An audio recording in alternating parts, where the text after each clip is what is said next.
네, 안녕하세요. 강프로입니다. 자, 오늘 영상에서는 한미반도체에 대해서 분석을 해보도록 할 텐데, 오늘 강세를 보이고 있기도 합니다. 근데 시장에 대한 내용과 함께 지금 한미반도체를 포함한 반도체 종목을 어떤 식으로 체크를 해야 되는지 그 부분에 대해서 중점적으로 다루겠습니다. 자, 우선 오늘 나온 기사가 있습니다. 그 기사의 내용을 한번 보면 자꾸 이런 식으로 얘기를 합니다. 한미반도체 3분기 어닝 쇼크, 소부장 혹한기 대책 마련이 시급하다. 근데 실적은 나쁠 수밖에 없어요. 한미반도체 실적을 하이닉스에서 주기 때문에 하이닉스의 실적이 좋아지기 전까지는요, 한미반도체의 실적은 좋아질 수가 없다. 근데 주가는 이미 올랐잖아요. 그쵸? 실적은 안 좋아졌는데 주가는 올랐다. 그렇기 때문에 그쵸? 고평가 논란에 휩싸여 있다. 그런 내용이 여기 기사에도 나와 있습니다. 자, 여기 보면 한미반도체는 현재 12개월 선행 주가 수익 비율, 그쵸? PER이죠. PER이 52배에서 거래되고 있고, 밸류에이션 부담이 높은 편, 그쵸? 한미반도체와 경쟁하는 소부자 업체, 그쵸? BE 세미컨덕터 그리고 디스코 등의 PER이 각각 26배, 31.6배를 형성하고 있어서 수익에 비해 주가가 고평가 논란에 휩싸였다. 자, 요 내용을 가지고 제가 이야기를 드려볼게요. 이게 왜 잘못된 내용인지. 일단 한미반도체는 하이닉스를 끼고 있습니다. 그러면 이렇게 얘기를 하시는 분들이 있을 거예요. 하이닉스에서 변경하면 되는 거 아니냐. 그게 쉽지가 않습니다. 이미 들어가 있는 장비를 변경을 하려 그러면 그 생산 라인 전체를 바꾸는 거기 때문에 구조적인 무언가 변화가 있기 전까지는 그게 어렵습니다. 자, 그러면 생산 라인을 바꾸면 어떤 일이 벌어질까요? 그쵸? 인텔이면 인텔, AMD면 AMD, 특히나 완제품으로 나오는 거 있죠? AMD도 그렇고 엔비디아도 그렇고, 그쵸? 인텔 같은 경우에는 내용이 좀 달라요. CPU와 그리고 일반적인 램이라 그러죠? 이 램은 같이 붙어서 나오는 게 아니거든요. 근데 AMD에서 나오는 그래픽카드, 그리고 엔비디아에서 나오는 그래픽카드, 이 두 개를 뭐라 그럽니까? GPU라 그러죠? 근데 이 GPU에는 단일 카드로 해가지고 나온단 말이에요. 그러면 여기에 맞는 상황인지, 그쵸? 테스트를 다시 거쳐야 됩니다. 그렇기 때문에 생산 라인 자체를 바꾸는 게 쉽지가 않다. 왜? 엔비디아나 그 AMD에 테스트를 같이 거쳐야 되기 때문에 그렇습니다. 자, 그러면 한미반도체가 이렇게 올라간 내용은요, 요 내용하고도 같은 이야기가 될 수 있는 거예요. 자, 보세요. 여기서 얘기하는 내용 중에, 자, 실적이 한참 안 좋다는 내용, 그쵸? 그리고 PER이 높다는 내용, 요게 있고, 그리고 매출, 이익이 29억밖에 안 나왔다, 이런 식으로 나와 있고, 이런 식으로 줄었다, 이렇게 되어 있는데, 이런 게 중요한 게 아니라는 거고, 자, 보세요. 쭉 보면, 자, D램 수요 회복과 반도체 업체의 증산으로 한미반도체의 4분기 실적 전망을 긍정적으로 보는 시각도 있다. 그러니까 4분기에 전환되는 게, 여기서 그냥 제가 못 박아서 이야기를 드릴게요. 4분기에는 실적 전환이 안 될 겁니다. 아직 안 돼요. 본격적인 이 설비 투자가 들어가는 게 24년도고요. 그리고 지금까지 있었던, 그쵸? AI 반도체에 대한 수요가 쏟아지고 있다는 엔비디아의 내용으로 인해서 지금까지 있었던 건 기존의 생산 라인에서 나가는 HBM에 대한 내용이 나갔기 때문에 한미 반도체 실적을 보면 그게 명확하게 나와 있는 거예요. 그러면 한미 반도체 실적은 어떻게 결정이 될까? 엔비디아에서, 그쵸? 이미 실적에 대한 확인이 됐죠. 그럼 증산하고 이런 부분이 하이닉스로 내려오고요. 하이닉스에서 한미 반도체로 다시 내려옵니다. 그럼 이 실적이 적용되는 과정이 있어요. 근데 엔비디아의 이번 실적으로 그런 부분을 증명했다. 이렇게 보면 되는 겁니다. 자, 그리고 무엇보다도 여기 낙관적으로 생각하기엔 아직 거품이 있다는 의견도 있다. 외부 변화에 지나치게 취업해 사업 다각화도 모색해야 한다는 지적이다.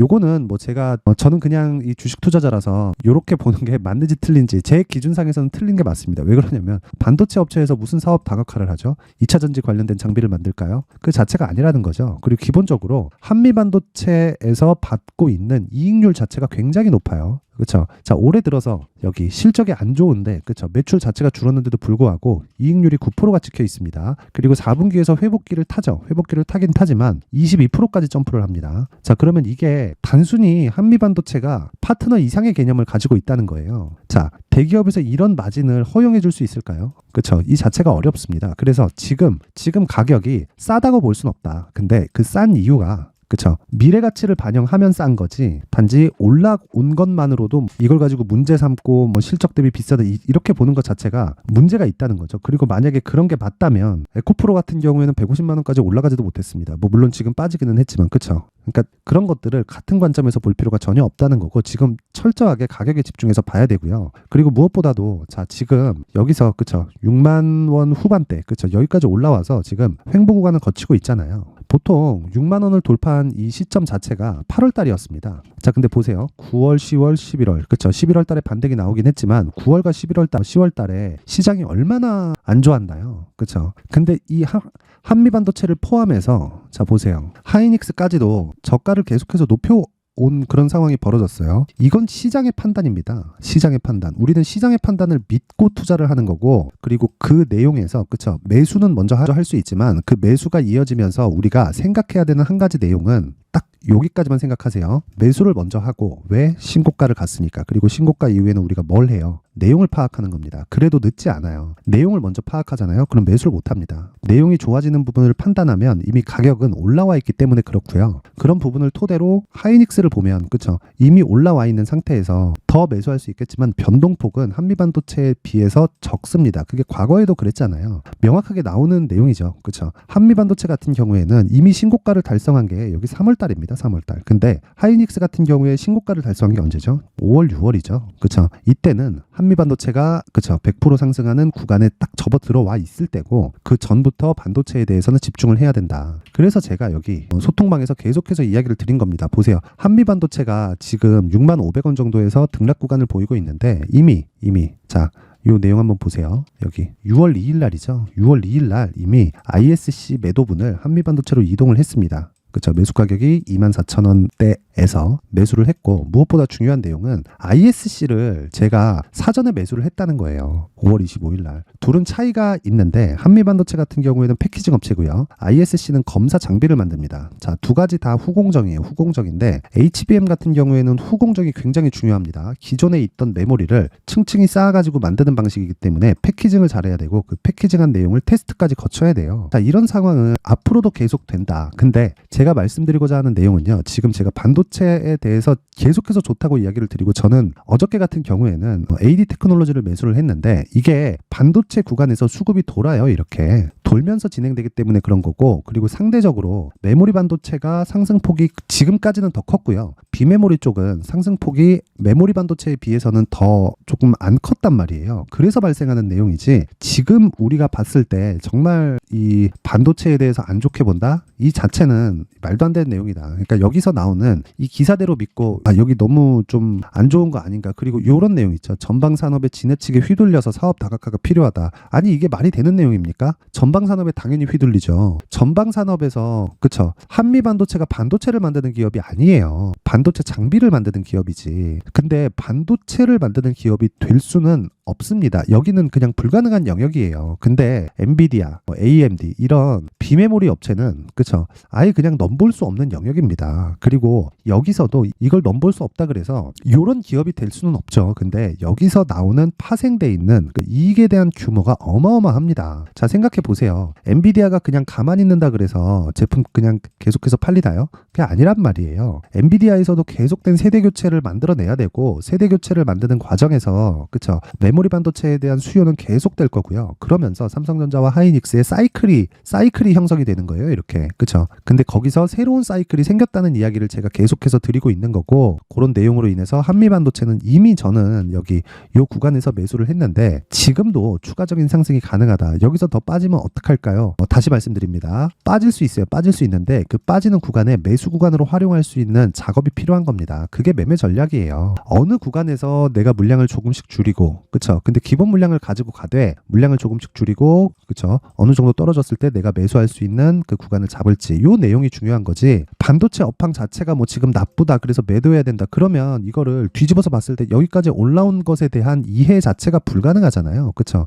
요 부분에 대해서 이야기를 드렸던 거고, 그리고 제가 리포트 관련돼서 한 가지 이야기를 드리면, 자, 어떤 숫자에 집중할지에 대한 고민이다. 여기 그쵸? 반도체 소재 부품 장비 임소정 연구원이 작성한 유진투자증권에서 나온 반도체 장비에 대한 리포트입니다. 리포트인데 이것도 상당히 잘못된 이야기인 게, 자 보세요. 3분기 실적은 312억, 영업이익 29억, 감소하며 시장 컨센서스를 하회했다. 그쵸? 예상보다 컸던 주된 요인은 내부 회계 기준 변경에 따른 어쩌고 저쩌고 블라블라 이렇게 쭉 가는데, 자 2024년 반도체 시장과 그에 따른 실적에 초점을 옮겨야 할 시점이다. 그쵸? HBM 시장 개화에 따른 수요 증가에 수혜에 가장 가까운 소부장 기업이다. 그쵸? HBM. 그쵸? 그리고 하지만 여전히 부진한 매크로 환경의 영향으로부터 자유롭기는 어렵다. 자, 매크로 환경이 부진하다. 그쵸? 경기가 좋지 않다. 같은 이야기입니다. 경기가 좋지 않으면 뭘 해야 돼요? 금리 내려야 되죠. 그리고 지금 금리 다 올라왔다는 건 다들 알고 계실 텐데 금리가 여기서 내리기 시작하잖아요. 올라갈 수 있는 종목이 뭐가 있을까요? 은행주가 올라갈까요? 아니죠. 아니에요. 은행주는 이미 금리 인상기에 어느 정도 상승폭을 보였고요. 그리고 나서 내려갔을 때 채권으로 인한 추가 수익을 얻을 수 있는 것까지 은행주는 다 반영을 한 상태입니다. 그리고 금리 인하기에 은행주가 굉장히 좋게 상황이 풀리는 경우는 없어요. 그러니까 은행은 어차피 한국 같은 경우엔 규제 산업이고 금리 인상기에 중소형급 은행 같은 경우에는 위험해질 수 있습니다. 그 채권에 대한 부분이 있기 때문에 채권 가치가 떨어지거든요. 그런 부분이 있어서 안 좋아질 수가 있어요. 근데 인하기에 그럼 좋아져야 되는 거 아니냐? 그게 아니라 대형 은행들은요. 어차피 인하기에 많은 이자로 인한 그 수익을 얻는 그런 부분이 있기 때문에 전혀 뭐 좋아질 수 있는 그런 게 아니라 금리를 인하하게 되면 성장률 자체에 대한 기준치가 바뀌기 때문에 그 부분을 감안했을 때 보면 앞으로 금리 인하 를 하면서 IT 기업이나 뭐 미국에 있는 기술주나 이런 쪽에 대한 추가적인 좀 긍정적인 요인이 발생할 수밖에 없고 무엇보다 엔비디아 같은 경우에는 금리가 5.5%인데도 불구하고 실적이 얼마나 잘 나왔습니까? 그렇죠? 점점 더 이 독점적인 구조를 갖춰가고 있는 게 엔비디아고요. 그리고 무엇보다 엔비디아가 잘 되면 잘 될수록 메모리 반도체에 대한 수요는 꾸준할 수밖에 없습니다. 왜? 세대 교체가 빨리 진행이 되니까. 그러면 한미반도체의 지금 있는 가격은요. 아래를 봤을 때 싸다고 볼 수는 없어요. 근데 이걸 기간 조정을 보내면서 희석될 겁니다. 이런 부분을 잊지 말고요. 무엇보다 제가 항상 말씀드리죠. 하이닉스의 실적이 전환될 때까지 올라갈 거다. 그렇죠? 그리고 하이닉스의 실적이 전환되는 게 흑자 전환에 대한 부분도 있지만 흑자에서 상승폭까지 규모를 키우는 과정까지 한미반도체를 꾸준히 보유해야 될 그런 종목이라고 보시면 되고 무엇보다 안 빠지잖아요. 시장이 나쁘더라도. 자, 그러면 안 빠지는 종목은 올라가는 겁니다. 그래서 내가 최적의 구간에 매수할 수 있는 그렇죠. 그런 전략을 세우자.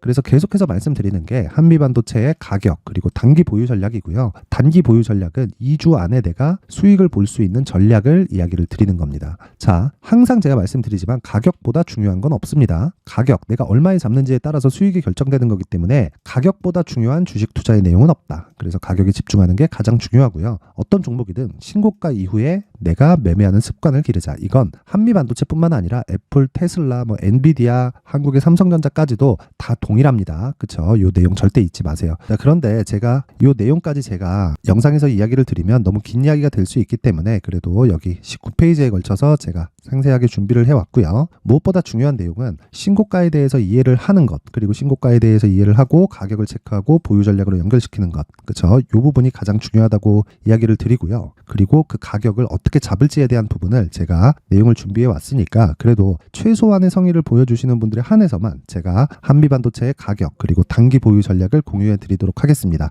최소한의 성의는 돈 안 받아요. 돈 안 받고 영상 상단에 있는 전화번호로 숫자 3이라고 문자를 보내주시는 분들에 한해서만 제가 한미반도체의 가격 그리고 단기 보유 전략을 공유해 드리도록 할 테니까 뭐 지금 뭐 고가에 잡아가지고 어떻게 이 종목을 좀 가져가야 될지 횡보하는 기간이 한 2주에서 3주 정도가 되고 그쵸? 이 전체적으로 고가를 형성한 부분을 보면 한 두어 달 정도 되니까 걱정하시는 분들이 있을 거예요. 딱 그분들은 요 내용 그대로 받아 가셔가지고 똑같이 적용시켜서 매매를 이어가면 되는 겁니다. 자, 그리고 요 내용도 그렇지만 무엇보다 중요한 건 그쵸? 효율을 높이는 게 중요하다.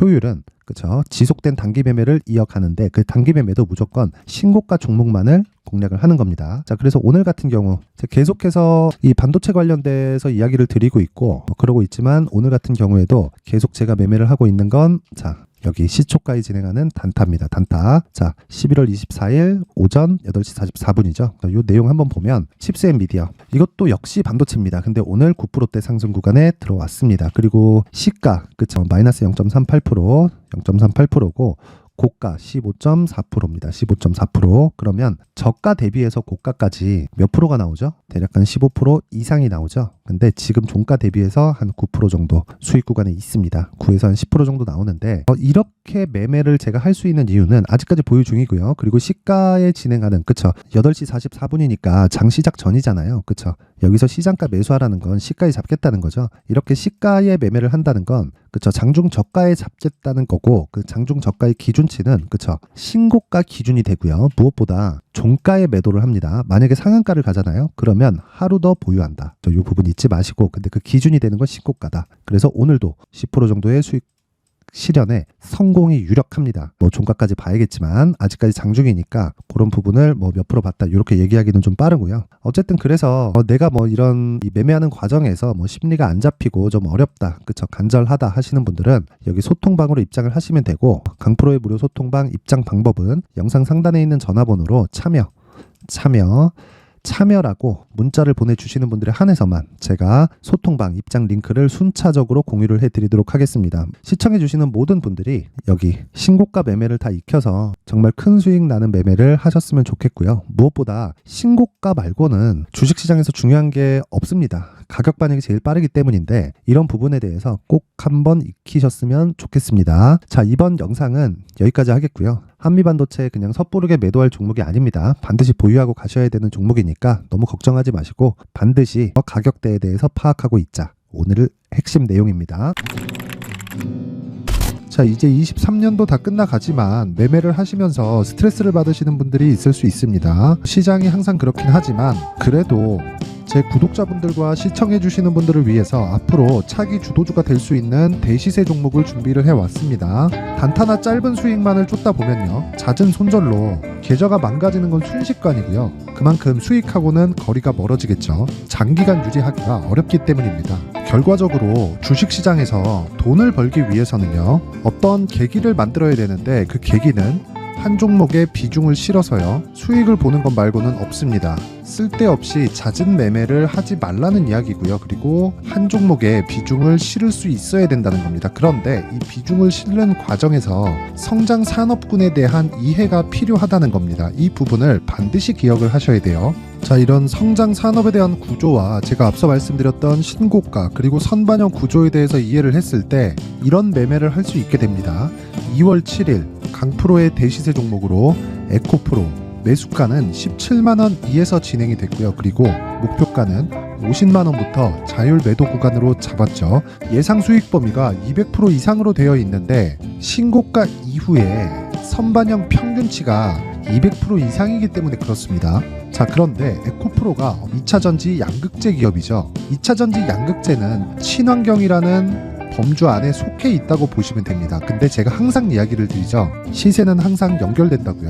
앞으로 나올 대시세 종목도 이런 친환경이라는 성장 산업군에 포함되어 있어야 됩니다. 자, 이런 성장 산업군에 포함되어 있는 걸 확인한다면 이 내용처럼 세 가지의 공통점을 가지고 있습니다. 1년에 많은 종목이 발생하지 않고요. 그리고 세력들의 장기간 매집 구간이 확인돼야 되고, 그리고 상승하기 시작하면 평균적으로 3개월 정도의 상승 구간을 보이기는 하지만 제가 2개월이라고 작성을 해온 건 한 가지 내용 때문입니다. 한 달은 확인하는 과정이 필요하기 때문입니다. 이게 무슨 얘기냐면 성장 산업에 대한 부분 그리고 이런 공통점, 여기다가 기술적인 내용을 다 포함을 시키더라도 절대적으로 가격이 우선적으로 반영이 되는 것이기 때문입니다. 에코프로도 마찬가지예요. 장기간 하락하면서 최악의 국면을 거쳐왔고요. 이 구간에서 먼저 하락을 했다는 건 앞서 말씀드렸던 내용처럼 고가에 대한 부분이 아니라 저가, 즉 나쁜 부분을 반영한 이후에 신고가를 발생을 시켰다는 건 앞으로 좋을 부분을 반영이 되고 있다는 거죠. 그런데 본격적인 시세는 신고가 이후라고 말씀을 드렸고 지금은 매물 소화 과정을 보내고 있습니다. 앞서 말씀드린 대로 가격 먼저 분석을 끝냈죠. 그리고 나서는 정부 정책의 방향과 맞는지를 체크를 해야 되는 겁니다. 2023년 대시세 종목인 에코프로도요, 정부 정책의 방향에 맞는 종목이라고 볼 수 있겠죠. 물론 이런 종목들도요, 신고가 이후에 시세를 낸다는 건 반드시 기억하고 있어야 됩니다. 자, 이런 내용을 토대로 23년 상반기 에코프로와 같은 대시세 종목을 준비를 해왔습니다. 자, 하반기 대시세 종목은 영상 상단의 전화번호로 대시세라고 문자를 보내주시는 분들에 한해서만 공유해드리도록 할 테니까 영상 상단의 전화번호 확인해서 하반기 대시세 종목으로 큰 수익 내셨으면 좋겠습니다.